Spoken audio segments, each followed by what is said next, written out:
దీనివల్ల వచ్చే మేలేదన్నా మాకు రాకుండా కొంపదీసి దేవుడు ఏమన్నా ఆపేశాడా? నేను చెబుతున్నా, ఎవరికైనా దేవుని విషయంలో అనుమానం అనేది వచ్చిందంటే దయ్యం జొరబడిద్ది. మళ్ళీ చెప్తున్నా, దేవుణ్ణి ఎరిగిన వాళ్ళకు కూడా చెప్తున్నా, రక్షణానుభవంలోనికి వచ్చిన వాళ్ళకు కూడా చెప్తున్నా, దయ్యము నీలో ప్రవేశించాలంటే ఒకటి నంబర్ 1లో నువ్వు గుర్తుపెట్టుకో, ఎప్పుడైతే దేవుని విషయంలో నీకు అవిశ్వాసము ప్రవేశించిద్దో, అనుమానం ప్రవేశించిద్దో,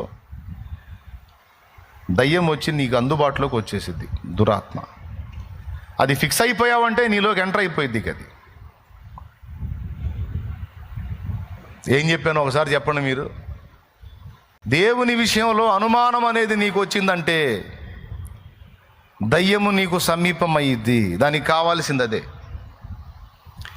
ఒకవేళ అనుమానం దేవుని విషయంలో నీకు లేదనుకో, నీ దగ్గరకు వచ్చినా వెళ్ళిపోయిద్ది. ఎవరి హృదయంలో అయితే దేవుని ఎడల అనుమానం అనేది ఉంటుందో వాళ్ళని సమీపించి వాళ్ళ దగ్గర నివాసం ఉండే అవకాశం దయ్యానికి ఉంది. హవ్వకి ముందు నుంచి ఆ డౌట్ ఉండే, ఎందుకు